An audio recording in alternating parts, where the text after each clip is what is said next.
Okay, I'm going to really try my best not to cry when I make this video, but I'm so sorry if I do. I have a video currently pinned to my page you can go and watch. It's titled 10 Reasons to Not Have Kids, and there have just been so many ugly men in my comments whose fingers are just so Cheeto dusted, crusted, and who have literally never had their dick sucked, who are like, I can tell that you're miserable. I can tell that you're miserable, and this, and you'll never know happiness. And they're right. They're right. Wait, hold on. 1 second. Hold on. Yeah, okay. They're so right. Like, it's so hard. This life is so hard. I have so much extra money and it's just piling up and I don't know what to do with it. No one warns you that when you're child-free you just get so much sleep. I have so much sleep. I can sleep in whenever I want. I sleep until 2 p.m. sometimes. Oh my god, and then like when I'm traveling, it's so easy because I only have to worry about myself. I don't have to worry about anybody else when I'm traveling, and that's really hard, Like, I want to worry about someone else. I want a baby crying in my arms, hollering because their ears popped on a plane. We can't all have that, okay? And then also, they don't tell you how quiet your house can be. My house is so quiet. I can literally hear my own thoughts.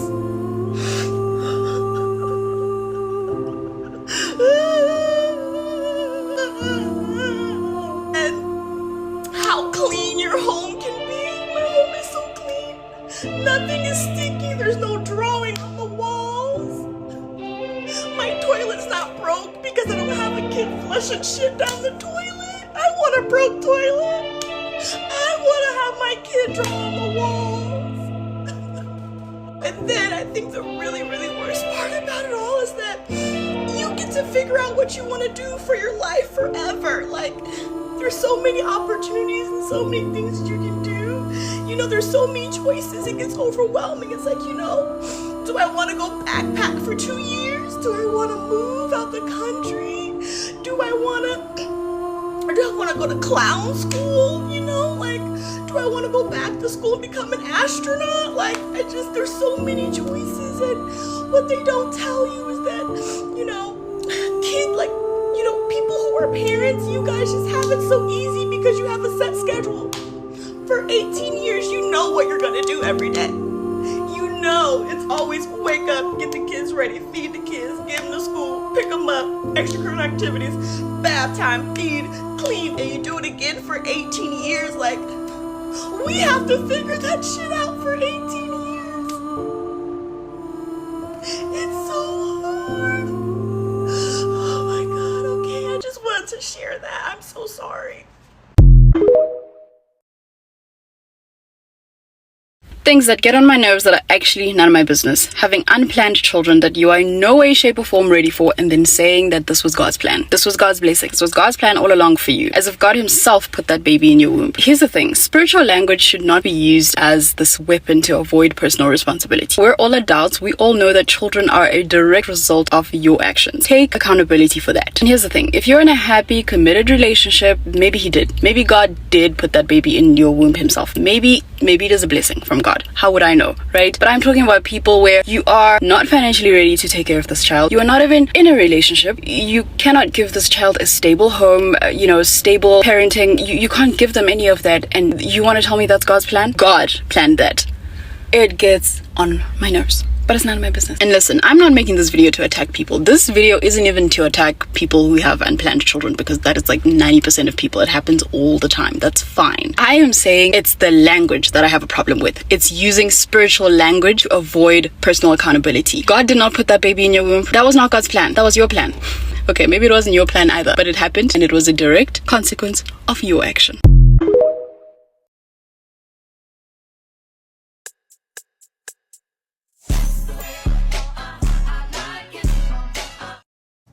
I've escaped 80% of life's problems by not having children.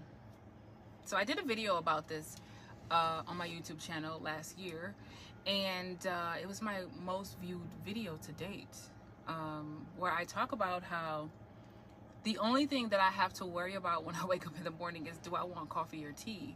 And there's no legitimate reason under the sun for me to ever change that. A lot of people don't have a deep understanding that for many of us child-free women, the decision to be child-free really just comes from not wanting to make our lives harder than it has to be. Because it's like, why would I do that, right? I talked about how I don't have to worry about stuff. And then if I had kids, I would have to worry about a bunch of things, like overnight. Right now in my life, I no longer have to live paycheck to paycheck. Now, I'm not bragging or anything like that, but I know what it's like to live paycheck to paycheck because I used to live like that a long time ago. And now I don't have to. Like, I even have things on auto pay now, because we always joke about, you know, you made it if you got things on auto pay. Like, just take it out of this account. You know what I mean? I have stuff like literally coming out of this account on auto pay, like every week, every month, whatever. And so I literally would go right back to living paycheck to paycheck again and struggling again if I had children. And I have no intentions on doing that. And I don't understand why that's hard for people to get. It's almost like people want you to be miserable with them because they're miserable. Because it's like, what part of I'm comfortable and I don't want to change that do people not get? Like, and if you're pretending to not get it, I'm thinking it is because you're miserable and you're upset that other people won't be joining you in your misery. I never have to know what it's like to have a kid unalived in a school, pew-pewing, or to be bullied or harassed or unalived in any way, assaulted in any way. Like, I'm never going to have to experience that. I don't want to experience these things, you know? A lot of times you guys think that going through things builds character. And I'm like, maybe it does in some ways, depending on what it is and who it is. But I don't want to go through my kids being harmed and unalived to build my character. You know what I'm saying? I don't want to go through homelessness to build my character. I don't want to lose everything that I've worked hard for.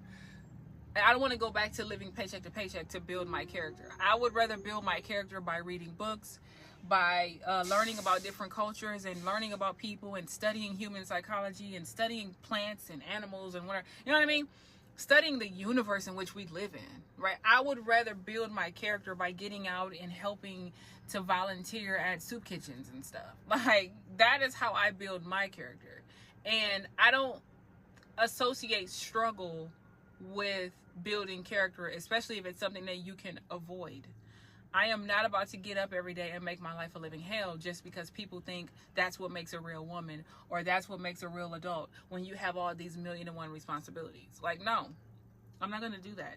And I'm speaking for myself, and I'm also speaking for all the other child-free women out there, and even women who have kids but are like, I'm one and done. You know what I mean? Or I'm two and done, and that's it. Y'all got me effed up. So people have the right to live their lives how they want.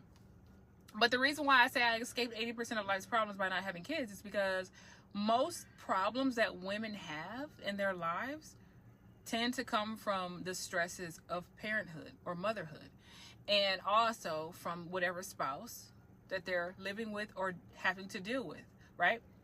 It is what it is. Those are the two, a man and some kids. Those are the two major stressors in a woman's life. Of course, you got money problems, and you have all these other things, the beauty standards and all that crap, right? But the main two things, kids and a man. And I am without both. And I plan on being without both forever. The kid thing is for sure not happening. Done, right? I can't wait till I hit menopause.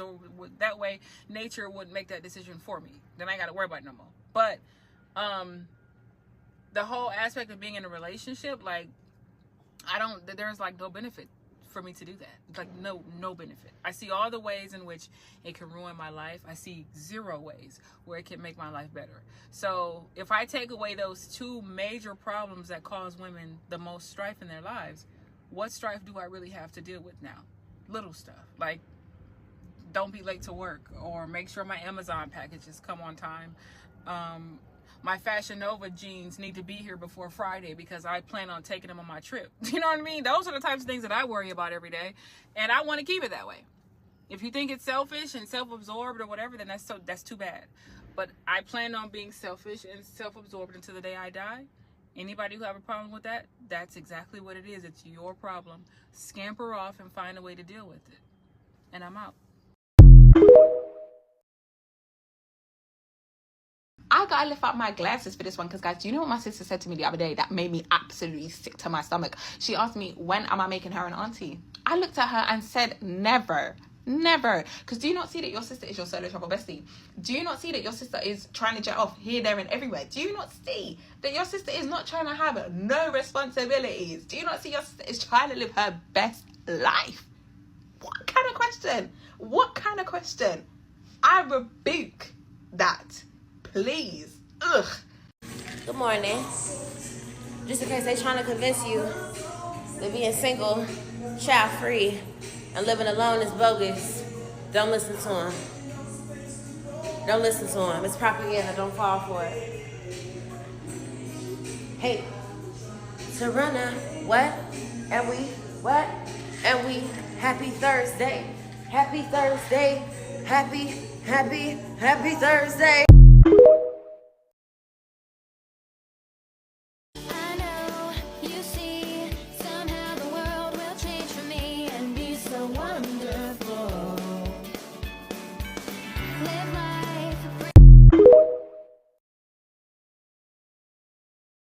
A child-free Black woman in her 30s, also in her doctoral candidacy year at the Mecca, Howard University. I am so thankful to have completed life lessons without enduring long-term consequences. I am child-free. I have my mini golden doodle dog. I have my car. Like, I am just living on my own. I'm self-sufficient. I have learned so many valuable lessons being a 33-year-old woman, and to walk away with them unscathed and without any lifelong consequences, I am so thankful. The world is quite literally my oyster. The world is my oyster. I have limitless opportunities.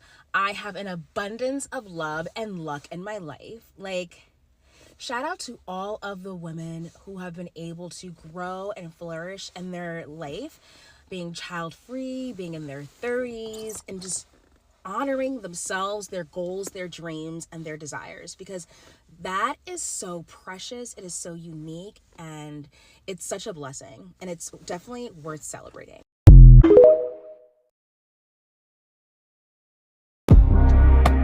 Big mama, no kids. Waiting for the right nigga, right time. Bitches hearing through the grapevine. I'm hearing GIA certified. Is you gonna make it rain? It's a little after 7:30 p.m. and I'm having my first meal of the day. And that's why it's mind-boggling to me when people ask me about having kids. Babe, the child gonna cease to exist dealing with me? You're a Black woman between the ages of 18 to 25. Please do not have a baby. And notice I never said kids ruin your life will be over, all this other stuff, because I'm a mom and that shit is not true. I had a baby at 22. I literally use my platform so that other Black women do not end up in the situation that I was in, because yeah, you don't want this life, boo. And as Black women, we are conditioned to struggle. We are literally conditioned to be like, okay, it's hard, I'm gonna do it. Why would you do that? Why would you become a mom between the ages of 18 and 25 when you don't have life figured out, when you're still trying to figure out your career, when you're still trying to figure out who you are as a person? Why would you have a baby? As a Black woman, our freedom, our independence is literally priceless. Letting that go, you'll never get it back. Don't let it go. Changing my thought process of I don't think I want kids to I don't want kids has had a major impact. I am so excited about the women who are naturally curious. They are interested in doing research on child-free women. Mic drop, mic drop. I'm Dr. Angela L. Harris, and I'm the visionary and founder of No Bibs, Burps, Bottles, where we empower, celebrate, and highlight African-American Black child-free women to live their best child-free life. Do you know how amazing it is to know that there's this emerging research and curiosity about being child-free? I love when I get the emails. I love when I get the DMs. Let me tell you, back in the day, it wasn't there. And then let's even take it a step further. I've been contacted because people are actually interested in child-free women of color. I'm just so excited that No Bibs, Burps, Bottles and my story can be a part of this research, part of history. I know when I was looking for a community, when I was trying to figure out who I am and what was wrong with me, right? There was not a lot for me to go to. So shout out to all the women who have contacted me. I can't wait for your thesis. I can't wait for your dissertation to be published. So if you are one of those doing your dissertation, thesis, writing a paper or anything about being child-free, let's hear about it. Drop it in the comments. Peace. Why is it like so crazy that people don't want to have kids? I don't understand. Like I just watched like these two people going back and forth with each other on TikTok, because one girl was like, you know, I don't want to have kids because my family and like my upbringing, the things that I saw and things that like my elders in my life told me about the fact that how they had to raise kids and blah blah blah blah. And then one girl was like, well, I feel like you had negative experiences and that's the reason you don't want to have kids, but like, you know, if you choose a good partner, then you won't have a negative experience, and that's why, you know, you don't want to have kids. And if you choose a good partner, then you'll be fine, and like everything will be fine. And then the girl was like, well, it has nothing to do with choosing a good partner or not. I just don't want to have kids because I don't want to be the one to like, you know, because I saw like the experiences of my parents and blah blah blah blah. And I say all that to say, like, I'm summarizing it. There was like a lot more to it, but I say all that to say though, like they're like going back and forth and like, you know, like they're talking about it, and it was like this whole thing, and they were really kind of harping on like how you know, the negative experiences that we have are the reasons why that we don't want to have kids. And it's just so interesting to me because as a person who is not sure if I want to have children or not, it is absolutely not because of the negative experiences that I had with my parents. It's actually because of the really awesome experiences that I had with my parents parenting me, and like the ways in which they almost like still parent me now as a 27-year-old adult.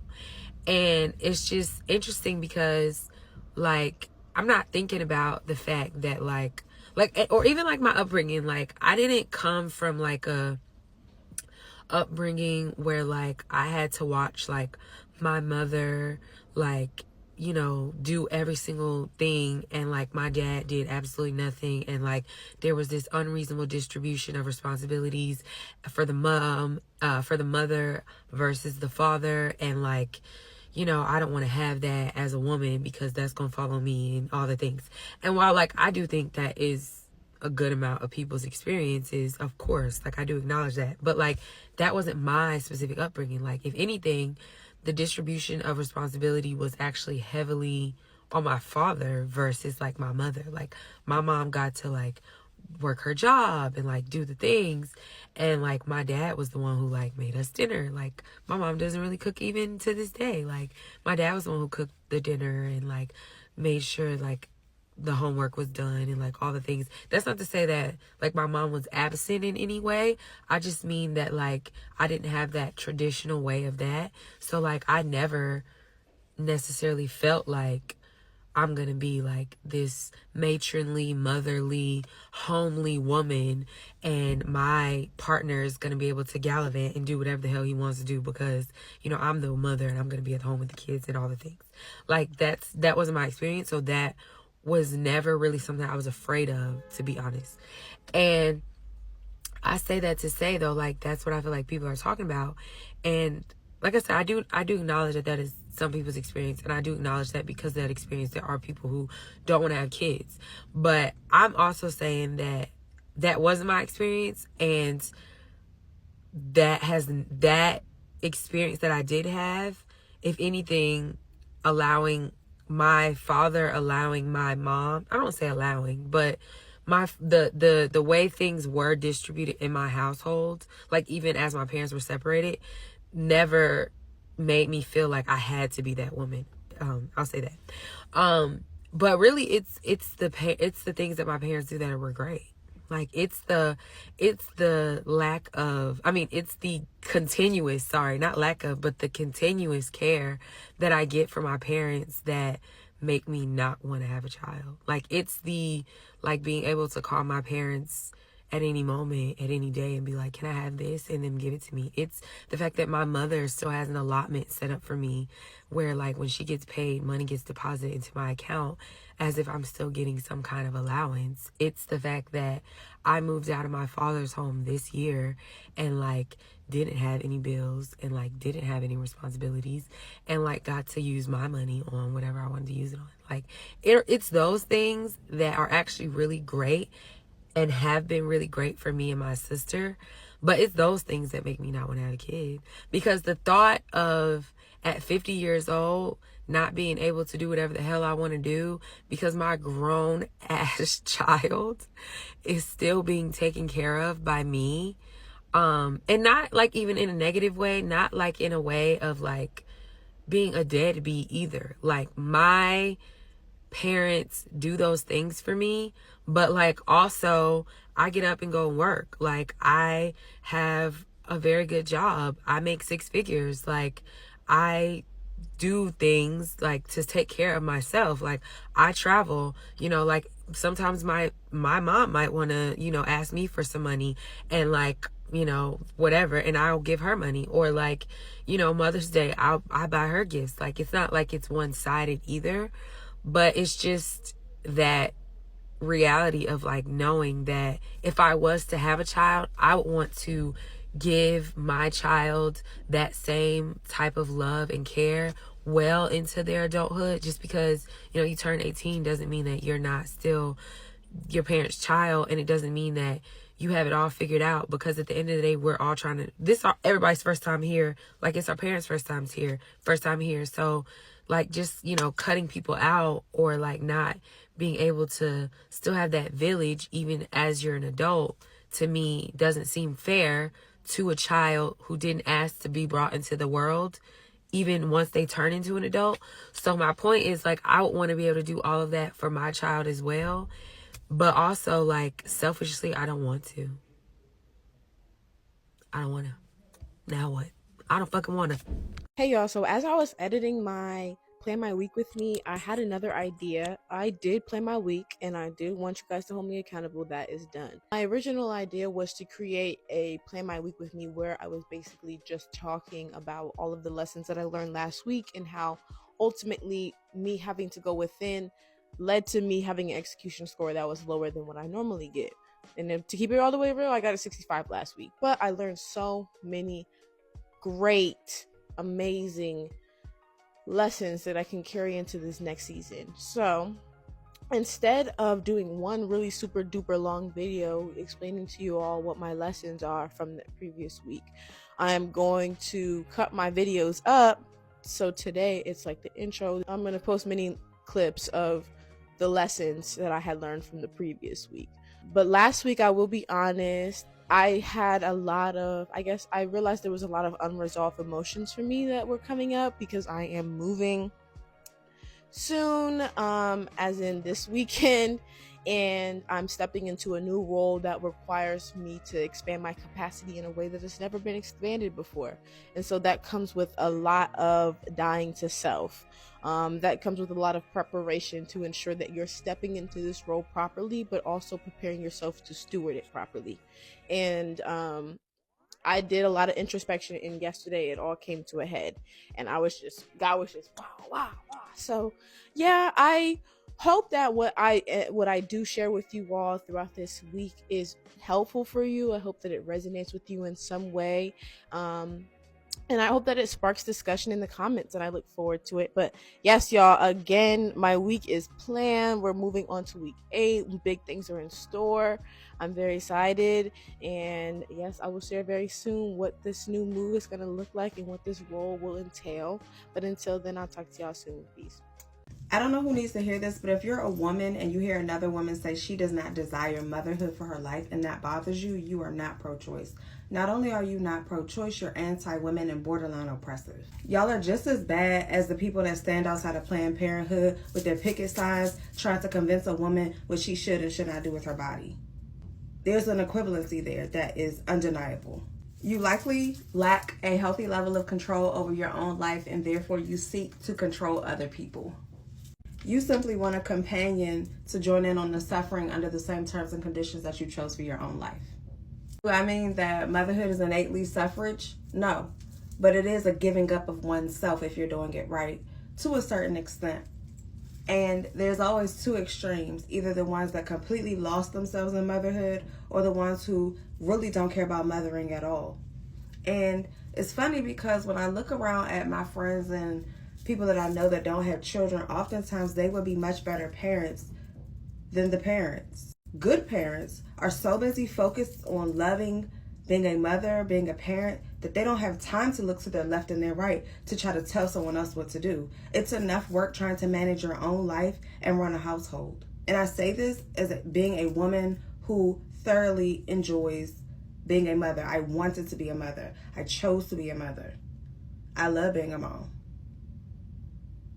But I would never try to force my lifestyle or my life choices on the next woman, because I am indeed pro-choice. And one last thing, stop making motherhood the center of your conversations when you speak with women. You don't know what traumas that they may have endured when it comes to fertility, when it comes to their overall reproductive system. Stop letting that be a focal point of conversation whenever you see a woman. Stop asking the question, so do you have kids? It's awkward. Connect on something else. If a woman has children, it will naturally and organically come up in conversation. That is one of my main rules of starting conversation with new clients or just women in general. I never ask them, do they have children? And guess what? For the ones that have them, they come up. And for the ones that don't, they'll inevitably bring up the fact that they don't have children. And there you go, an awkward moment has been missed. But the thing about it is, a lot of women don't know themselves outside of being a mother. And that's unfortunate, because that also causes a lot of trauma on children. Get a life, get some business, get some hobbies, read a book, travel without your children. It's okay. Like, don't forget that you are a woman. Your children are watching. One thing I always teach my kids is that they are them first. I am Jasmine before I am any other role that I may embody in this life. And I teach my children the same thing. Because you don't get to own and occupy someone else's identity for the rest of their lives or rest of eternity. And they should not be depicting who you are. It's weird. Like, another thing about child-free women, and I'm literally just asking, right? I'm not saying, no one is saying, at least I'm not saying this, that you should become a mom just because you have the insurance of the possibility of your children, taking good care of you once you're older. Okay. It's not something that you should just have children for, but that is definitely a benefit. If you took care of your children, 9 times out of 10, when you're old, they're going to want to pour back into you because you poured so much into them, right? They're going to want to take care of you. And my question is, what are y'all going to do when you're old? What if you get dementia? Or all women get dementia way, way more often than men do, right? And I'm not saying, like I said, you should have kids just for this reason, but I'm saying, what's your plan? When you get 60, 70, 80 years old and you got no kids, you got no grandkids, and it's literally just you. You may have friends, but your friends, y'all all the same age. All your friends the same age. Okay, there is no one younger than you that is going to feel obligated to help you. Like I'm actually asking because like it's cool now. It's cool. Like it's cool. It's great when you're 30, 40, 50 and you're cool. But what happens when that's what I'd be wondering about. Because, and then another thing, most of y'all are regular people. There's nothing wrong being regular, but most people are regular people. Okay? Most of us are just fucking regular. And then if you don't have children, it just stops with you.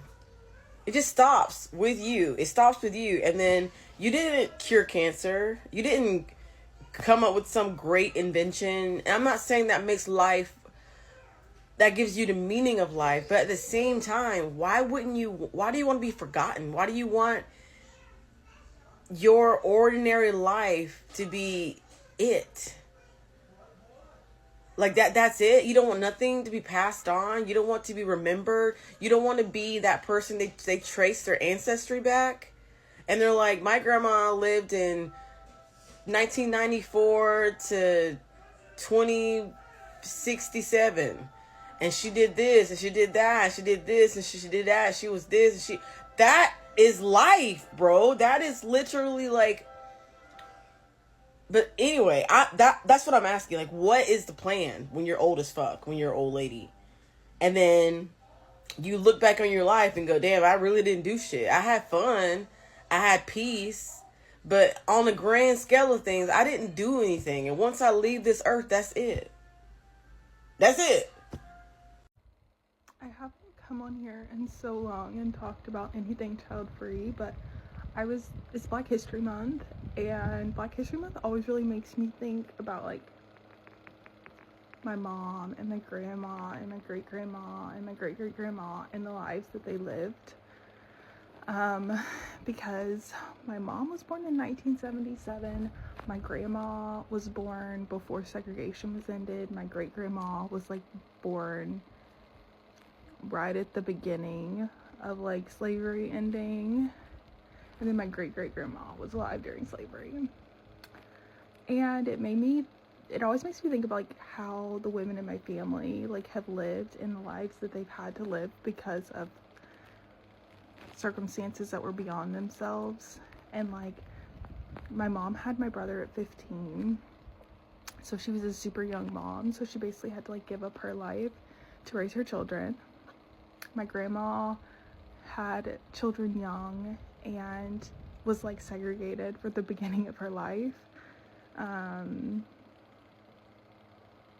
So yeah, and then my great-grandma was segregated her whole life. And like, I don't know if y'all know this, but Black women didn't really get the opportunity to be stay-at-home moms. Like, Black women weren't stay-at-home moms. Most Black women had jobs and took care of the house and took care of the kids. Because in Black families, it wasn't really available to be able to, survive on one income. But that was the life she lived. And then my great-grandma, same. So when people ask me about like, oh, why don't you want to get married? And like, why don't you want to have kids? That's one of the core reasons. Is like, I am literally the first woman in my lineage to be able to live a life where I get to do whatever the fuck I want to. I do not have to live my life for a man or a child. Literally, no one else in my family has done that. So to get that opportunity and squander it by marrying or having children makes me want to puke. And I really just think about like, I'm gonna be the first woman in my lineage to literally travel overseas this year. Like, none of the other women in my family have ever gotten the opportunity to travel overseas because all of their money went to their kids or whatever else. Like, they didn't have the opportunity to put money into traveling the world. And I was the first woman in my family who didn't have to like solely put myself through college. Like, my parents helped me. And I just like, it's such an opportunity. And so for y'all to come in my face and be like, oh my gosh, you're so weird for not wanting kids and not wanting a husband. No, I'm like my ancestors' biggest dream. I got to make a decision about my own body by getting my tubes removed. I get to live my life doing whatever the fuck I want. I got my education. I don't ever have to get married if I don't want to. My life and my success does not depend on whether I'm married or not. Like, y'all don't understand, like, I'm living my ancestors' dream. So I really don't give a fuck what y'all say about me not wanting kids, because, like, I think about, and like, this makes me emotional. Like, I bet my grandma and my mom and my great-grandma and my great-great-grandma all thought sometime in their life, like, man, I wonder what life would be like if I didn't have kids and I didn't have to get married and I got to travel the world and just be free and do whatever the hell I want. I bet at least one time in their life they thought that, and they couldn't even think of living it out because of the circumstances they were in. So, I don't know. These are just my thoughts, especially during Black History Month. I just always think about this because I'm, I don't know if any of y'all have seen, but the videos of the Black woman who does, like, lost recipes that were lost, like, in the Black culture, especially recipes that came from, like, slave times and segregated times. I love watching her videos, and it always just makes me think of, like, the women who were making these recipes and how different their lives were than mine, and how they could have only imagined in their wildest dreams living a life that is so unencumbered by anything other than me. Like, in their wildest dreams, so they have only lived a life like this. So, not to mention just the way I get to, you know, I don't know. Maybe nobody else thinks about this. Maybe I'm literally the only person, but that's one of the main reasons why I'm so committed to being child-free and unmarried, is because I know there's so many women in my lineage and other lineages who could have only wished that they got to live a life like this, and I'm not going to squander the opportunity. So, yeah. Again, I don't know if anyone thinks like me, but this Black History Month, that's what I'm thinking about. So I'm child free by choice, right? And I've talked on here a couple times about some of the reasons why I am choosing to be child free.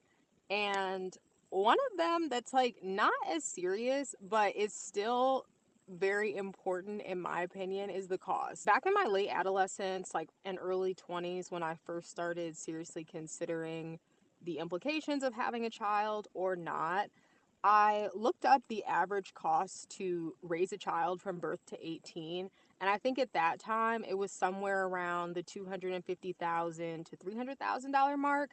Some more recent reports that I've read have shown that it has gone up about $100,000, and I just cannot imagine spending that kind of money on a child when I could buy a Rolls Royce Cullinan. I know that might sound shallow, but I'm just like, I cannot spare that kind of money when I could be buying my dream car. Also, I've noticed something about myself, which is that I don't like to do things that I don't want to do, and I don't think that I will be the kind of person that's going to stay in, like, one job or in one career field indefinitely. And when you have kids, I feel like it kind of traps you in a way, because you have to be working because you're providing for someone else. Obviously, that doesn't apply if you're independently wealthy, but generally speaking, you have to be working to make sure that this child has what they need, has health insurance if you're living in the US, all of those things. And I don't want my life to revolve around somebody else's needs. If I decide tomorrow I want to pick up and move to Costa Rica, I need to be able to do that.